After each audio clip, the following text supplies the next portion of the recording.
Mia T-Rex here. Today we are going to talk about juicing produce. We're going to talk about what to buy, how much to buy, how to buy it, and also how to store your juicing produce.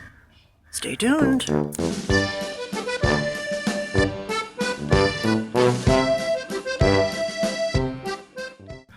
It's good to drink a lot of green juice, and Joe Cross from the movie Fat, Sick, and Nearly Dead has the Mean Green Juice recipe, and that's something that I use as a staple, and then I add other juices if I want to. I don't have a lot of recipes, but you can find recipes online that are tried and true and that people like, and that's the best way to do it. Or you can experiment. Can be costly because you may not like the juice that you make. I like tried and true recipes. Or you can look in the group files on Juicing for the Win group, and there are some recipes in there. I want to get started with what to buy. If you're drinking mostly green juice, you want to buy cucumbers, lemon, ginger, basically all the ingredients for green juice. I always get green juice ingredients, plus I get a pineapple, a few oranges, and I'll get some limes and some beets. Now this time I'm not going to do that. It's just going to be green juice for me this time. That is it, okay? So do what you want to do. If you want to add a little bit of pineapple to your green juice, or if you want to mix it up and make some different recipes, you may want to get some additional ingredients. But if you keep it simple, and if you're trying to keep it cheap, you may just want to go with the green juice. Just remember to try to keep it 80% vegetable and 20% fruit. It doesn't have to be exact or perfect. If you're new at juicing and you're having trouble with the flavor of the green juice, you have the sweet versus the bitter. The sweet is obviously going to be the sugary fruits, and the bitter is going to be things like, well, mostly kale. You don't have to put ginger in it. The Mean Green Juice recipe calls for ginger, but if you don't like it, just maybe put a tad. Don't have to put any, though, if you don't want. I didn't like it the first time. I kind of acquired a taste for it. I kept on adding more and more and more, and now I add a whole bunch. I ain't no sissy. You use a base for your juice, which has a lot of water in it, like cucumbers, celery. That's why the Mean Green has cucumber and celery, not only because it's good for you and it's a valuable part of the juice, but also because it has a lot of water content. So that gives you some real liquid in the juice. Get some volume there. The apples also give a lot of volume. So Granny Smith apples, or whatever apples you really want. I like the Granny Smith because they're so tart and they have so much strong flavor that helps balance out the juice.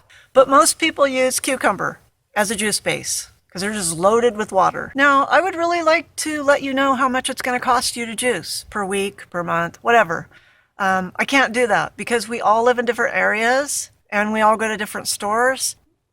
Make a list of things that you want for your juice fast and go and look at the prices and kind of write things down. And tomorrow is going to be our big shopping day. How to choose good produce.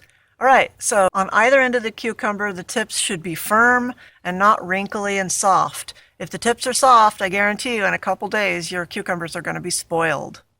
That really sucks.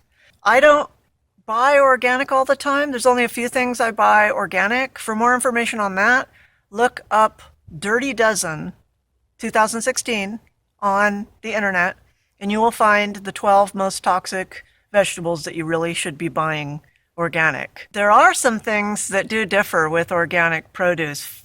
First of all, ginger is a lot stronger if you buy it organic, and it has a lot better flavor. I always buy organic ginger because it's so much better. If you buy kale that's organic, you're going to have to look at it and wash it really good because, and I'm not trying to discourage you from buying organic kale, but you're going to have to look at it really good because it can have a lot of little eggs from white flies on the underside of the leaves, and that's fine. Just scrub them off. They come off really easy. Soak your kale. I have other videos on how to wash your produce, so look that up and you should find that. The lemons or limes should be hard, and look when you're buying citrus for the heaviest ones. The heaviest ones have the most water volume.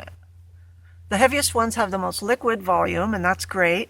The color isn't really the huge indicator. The indicator is how firm it is. When I go to the store that I go to, they use boxes and they stack them, and usually the highest up box has the cold ones, and I can tell that they just came out of the fridge, and so I get those ones because I know they're the freshest. And by the way, when you store citrus in the refrigerator, it kind of puts it in a dormant state and it'll keep longer. Just a secret I learned. As far as celery goes, you want to make sure it's firm, that it's not limp, that it doesn't bend over any when you feel it. It should break when you snap it. It shouldn't bend. Apples are really easy to find fresh. They're one of the ones on the Dirty Dozen, I believe. I don't know for the 2016. Like I said, you'll have to check. But apples are just so very easy to find, cheap, and to find ripe and good. I go to a local fruit market and they have apples for really cheap. I love that. This is a time of year where farmers markets are starting to end, unfortunately, but you may still be able to find some that have apples in great quantities, or fruit stands. As far as kale goes, make sure that you leave the stems on. And when you put them in the juicer, put them stem first. They seem to juice a lot easier that way, and a lot of juice comes out of the stem. If you buy pineapples to juice, be sparingly with those because they have a lot of high sugar content. But make sure when you buy them that they're golden. And you should be able to smell the sweet smell of the pineapple through the skin. I buy my produce, like I said, at fruit markets, at farmers markets. But most of the fruits and vegetables I buy for juicing come from a store called Winco. It's an employee-owned store, and it's a very cheap store. You bag your own groceries. It's kind of like one of those outlet stores, you know. You can get stuff pretty cheap, but the stuff I buy there is not organic. They do not have organic produce there, but it's cheap. Now, when you store your produce, you can store it the same way that the market did. If it's refrigerated at the market, refrigerate it. If it's not refrigerated, you don't have to refrigerate it. I make the exception with citrus because I know that citrus keeps longer if you put it in the refrigerator. And I know that they don't refrigerate it when it's set out in the produce section for you to buy. The cucumbers, I like to put in my crisper and I lay them on a paper towel. I put a layer of cucumbers down on the paper towel. I put a layer of paper towels and then I put another layer of cucumbers. And that's how I store my cucumbers. They seem to stay fresh. That works for me. The apples I store in the fridge. I do. They seem to keep longer. I don't know. And the kale I put in plastic bags from the produce market and I squeeze all of the air out and I flatten it. And then I twist it and put a twist tie on there. And they seem to keep pretty long that way for some reason. Works for me. I leave the ginger on the counter. I like my ginger unrefrigerated. When I refrigerate it, weird things seem to happen to it for some reason. I don't know.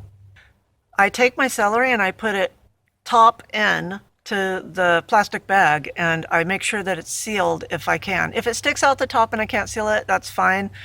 They usually have the bottom end where they cut it of the celery. They usually have that in a short bag. So I put the head of it into a plastic bag and I try to seal it if I can. And I just keep it in the refrigerator. Now when I go into preparing my produce to juice it, I wash everything really well. I have a big, huge stainless steel bowl and I fill it full of water and I soak everything. The kale is really important to soak because it has a lot of little crevices and ruffles where things can get stuck. I've gotten bugs out of mine.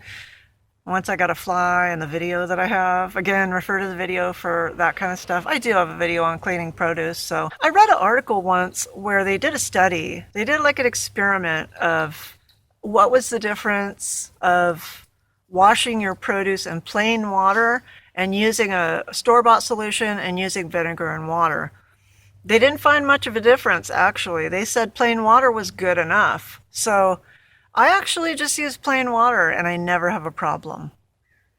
But if you feel icky about that and you want your produce cleaner, they have lots of produce washes at the market that you can buy, or you can do vinegar and water. There's lots of resources online about how to clean your produce, although they all differ. So I'm super happy to see so many of you are going to join us in Oktoberfest and take control of your health and your happiness. It's really great to see you in this group, and I'm looking forward to October 1st, big time. This is going to be great for me because I'm retaining water again. So for all of you joining, thanks, and stay tuned to this channel for more tips and support all the way through, and for me documenting this whole juice fast that I'm going to be doing with you guys. And stay tuned to Juicing for the Win group wall. Keep looking at your notifications because I'm going to be doing live videos every now and then. I'll go live. I'm not sure exactly what days right now. I think I could do it on Fridays, but I'm thinking I should do it more than that. What do you think? For comments, and if you have any questions, there's a couple different ways you can message me now. You can go to Mia of Juicing for the Win public profile page on Facebook, and I've added a message button, so you can message me there. You can message me on my personal Facebook profile, Mia T. Rex, or you can post it to the wall in the juicing group on Facebook, Juicing for the Win. So lots of different ways to message, or you can comment on this video below. Please look in the description for a couple of links that I'm going to give you for a juicing calculator, and also for a few helpful videos, which I'll also be posting to the wall eventually. Thank you for watching today on GF Vegan Life. And remember, I'm doing it, and you can too.